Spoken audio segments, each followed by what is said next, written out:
No cable. No plug. Nothing is even touching the metal, so why is this phone quietly filling up with energy?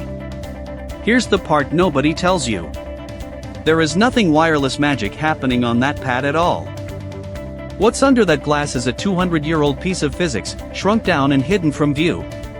It's the same trick that runs every power line, every substation, and every boring charger you've ever owned. We just sawed it in half and sold it back to you as the future. Start with the unsung hero of the electrical grid, the transformer. Two coils of wire, sitting near each other. Push electricity through the first coil, and it flings a magnetic field at the second one. The second coil catches that field and turns it straight back into electricity. No wire ever connects them. Now take that transformer and pull the two coils apart. Put one in a charging pad. Put the other inside your phone.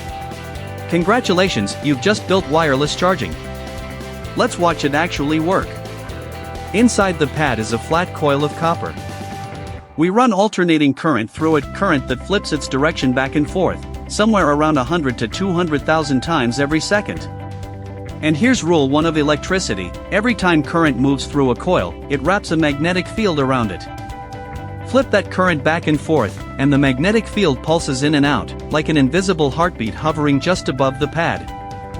Then you set your phone down. Inside it is a second coil, waiting. And this is the 1831 magic, discovered by a self-taught bookbinder named Michael Faraday.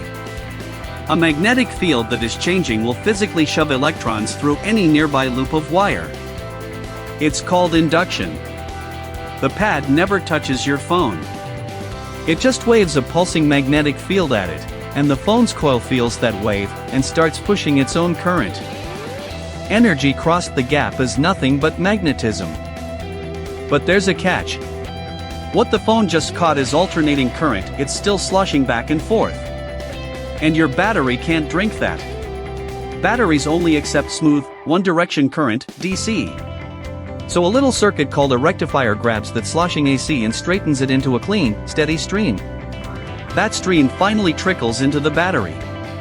That's the whole journey: wall, to coil, to magnetic field, to coil, to rectifier, to battery.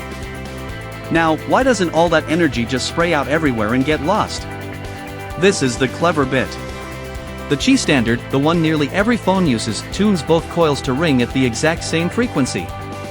Think of pushing a swing at precisely the right moment. Or one tuning fork setting off another one across the room without a touch. When both coils agree on the same beat, energy pours across the gap efficiently instead of leaking into the air. The textbook name is resonant inductive coupling. In plain English, the two coils are humming the same note. And here's the part that actually earns the word magic. The coils aren't just dumbly blasting power at each other, they're talking. Your phone gently tweaks how much power it's drawing, in tiny pulses the pad can feel through the very same magnetic field. That is real data, writing the magnetism like Morse code. The phone says a little more, please, the pad sends more. The phone says I'm full, knock it off, the pad backs down. That is the actual magnetic handshake, a quiet negotiation happening over and over, right up until your battery hits 100%. Which is exactly why alignment matters so much. The two coils have to overlap, almost dead center.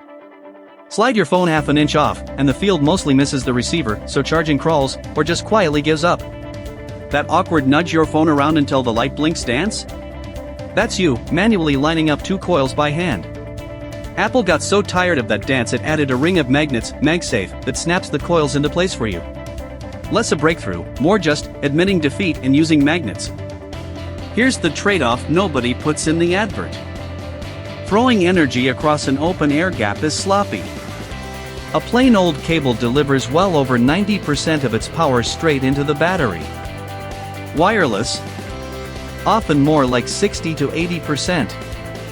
And the missing energy doesn't vanish, it escapes as heat. That's why your phone runs a low-grade fever while it sits on the pad, and charges slower than the cable in your drawer. You're paying for the convenience in warmth. And that heat is the exact reason you should never toss a coin or a key onto a charging pad. That pulsing magnetic field does not care what it hits.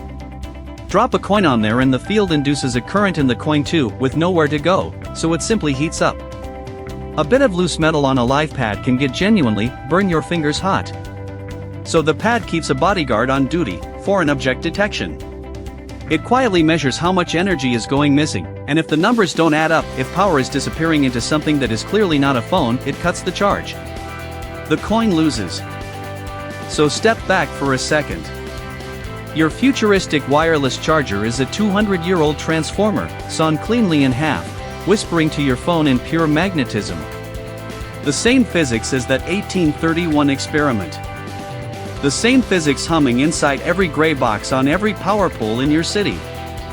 And true charging from across the room energy actually beamed through open air at a distance is a completely different, far leakier animal. Which is precisely why your phone still has to sit on the pad, like it's being scolded. If you enjoy knowing the deeply boring truth hiding behind a magic trick, this whole channel is that. It was never magic.